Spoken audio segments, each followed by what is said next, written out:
السلام علیکم ورحمۃ اللہ وبرکاتہ۔ الحمد للہ رب العالمین والعاقبۃ للمتقین والصلاة والسلام علی اشرف الانبیاء والمرسلین نبینا محمد وعلی آلہ وصحبہ اجمعین وبعد۔ وقال جل وعلا: أعوذ بالله من الشيطان الرجيم وإذا أنعمنا على الإنسان أعرض ونأى بجانبه وإذا مسه الشر فذو دعاء عريض۔ 25واں پارہ سورہ حامیم السجدہ کی آیت نمبر 51 ابھی آپ کے سامنے تلاوت کی گئی ہے، جس میں اللہ رب العالمین نے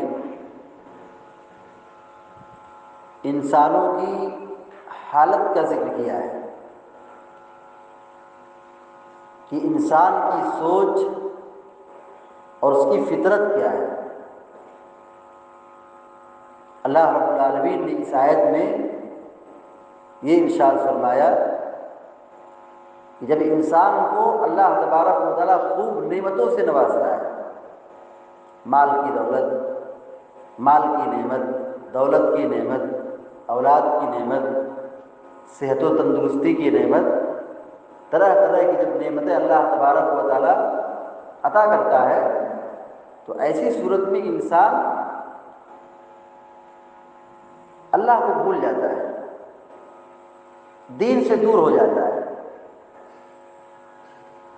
شریعت سے منہ موڑتا ہے۔ بہت کم ایسے لوگ ہوں جن کو اللہ رب العالمین نے نعمتوں سے نوازا ہو، مالدار ہو اور وہ دیندار ہو، ایسا بہت کم ہوتا ہے۔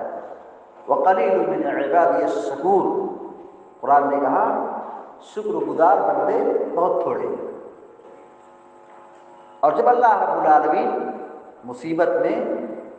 بیماری میں، تنگی میں، غربت میں مبتلا کرتا ہے تو انسان خوب لمبی چوڑی دعائیں کرتا ہے۔ اللہ رب العالمین کہتا ہے وَإِذَا أَنْعَمْنَا عَلَى الْإِنسَانِ أَعْرَضَ وَنَأَى بِجَانِبِهِ، اور جب ہم نے انسان کو نوازا، نعمتوں سے مالا مال کیا تو انسان کیا کرتا ہے؟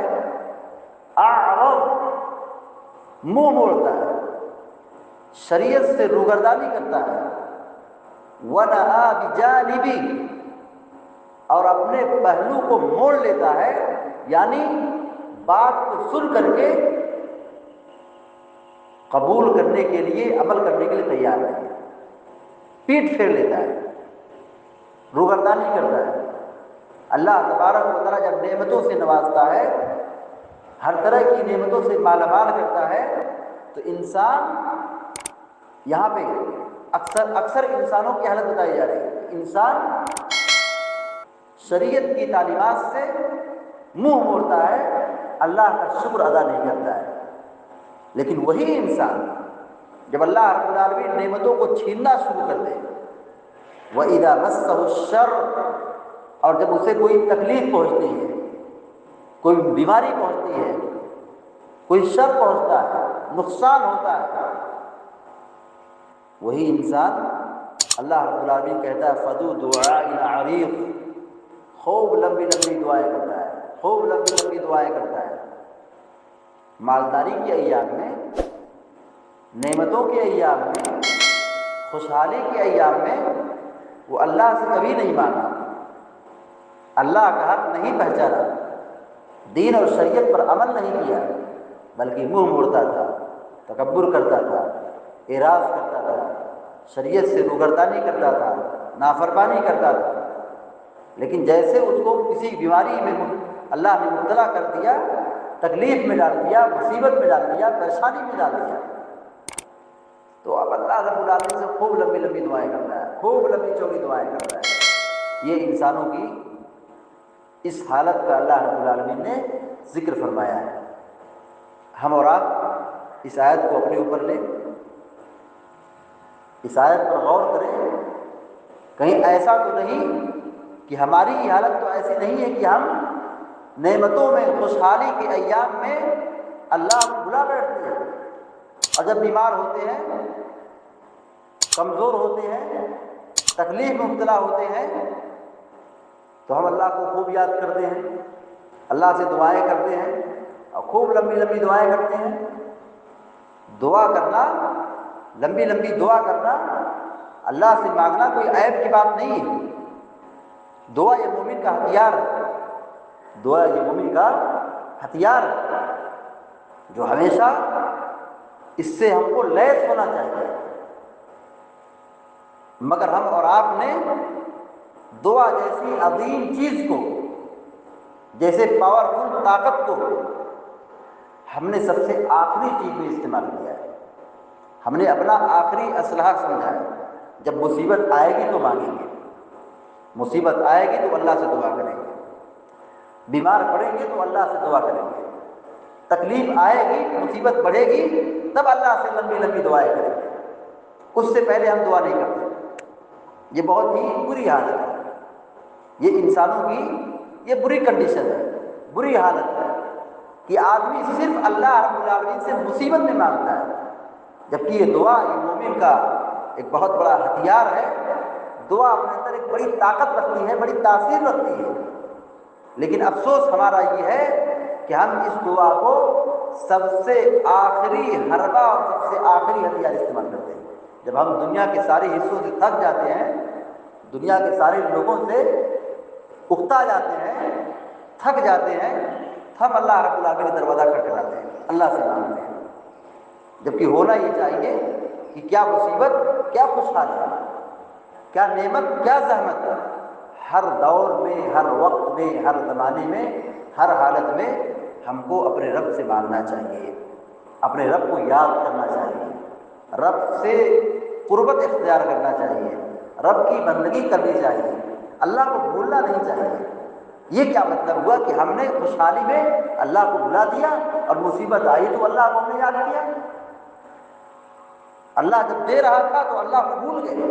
بلکہ بہت سارے ایسے نافرمان بندے ہیں کہ جو نعمتوں کی نسبت اللہ رب العالمین کی بجائے کسی مخلوق کی طرف کرتے ہیں کہ فلاں کی وجہ سے ہم کو یہ نعمت ملی ہے، فلاں کی وجہ سے ہم کو یہ اولاد ملی ہے، فلاں کی وجہ سے ہم کو یہ عزت ملی ہے، فلاں کی وجہ سے ہمارے کاروبار میں ترقی ہو رہی ہے۔ مگر جب مصیبت آئی، پریشانی آئی، تو ہم نے فلاں کو یاد نہیں کیا، بلکہ ہم کہتے ہیں کہ اللہ نے ہم کو مصیبت میں دوچار کر دیا ہے، اور اللہ آپ سے دعا کرتے ہیں، اللہ سے مانگنا شروع کرتے ہیں۔ تو یہ ہم مسلمانوں کی، یہ ہم انسانوں کی ایک بہت ہی بری عادت ہے، جس سے ہم سب کو دور رہنے کی ضرورت ہے کہ خوشحالی کے ایام میں، تندرستی کے ایام میں، نعمتوں بھری زندگی میں ہم اللہ کو زیادہ یاد کریں۔ یہ بہت بہتر ہے اس زندگی سے جب ہم مصیبت میں دوچار ہوں اور اس کنڈیشن میں اللہ کو یاد کریں۔ اسی لیے اللہ کے نبی علیہ السلام نے ایک حدیث کے اندر فرمایا ہے کہ وہ صدقہ جو تم مالداری کے ایام میں، تندرستی کے ایام میں صدقہ کرو، وہ بہتر ہے، وہ افضل ہے۔ یہ نہیں کہ جب جان حلق میں پہنچ جائے، آدمی بیمار ہو جائے اور دنیا سے نا امید ہو جائے، تب وہ صدقہ کر رہا ہے، اللہ کی راہ میں خرچ کر رہا ہے۔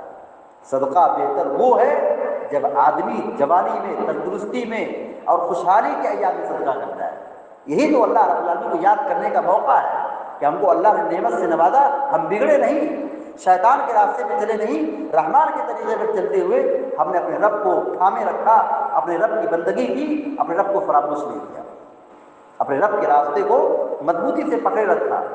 یہ ہے اصل عبادت۔ اس لیے ایک حدیث کے اندر بیان فرمائی گئی ہے، اللہ کے نبی نے فرمایا کہ وَالشَّابُ نَشَأَ فِي عِبَادَةِ اللَّهِ، وہ نوجوان جس کی جوانی اللہ کی عبادت میں گزرے، وہ عبادت، وہ نوجوان جس کی عبادت اللہ کی بندگی میں گزرے، ایسے نوجوان کو اللہ تبارک و تعالیٰ کل قیامت کے دن اپنے عرش کے سائے میں جگہ دے گا، اپنے عرش کے سائے میں جگہ دے گا، جس دن اللہ رب العالمین کے سائے کے علاوہ کوئی دوسرا سایہ نہیں ہوگا۔ تو عبادت کا جو موسم ہے، عبادت کا جو اصل وقت ہے، وہ یہی تندرستی اور جوانی کے ایام میں ہے۔ یہ نہیں کہ جب بڑھاپا آ جائے، غریبی آ جائے، کمزوری آ جائے، مصیبت آ جائے، بیماری آ جائے، تکلیف آ جائے تو صرف ہم اس کنڈیشن میں اللہ کو یاد کریں اور اس سے پہلے ہم اللہ کو بھول جائیں، تو یہ طریقہ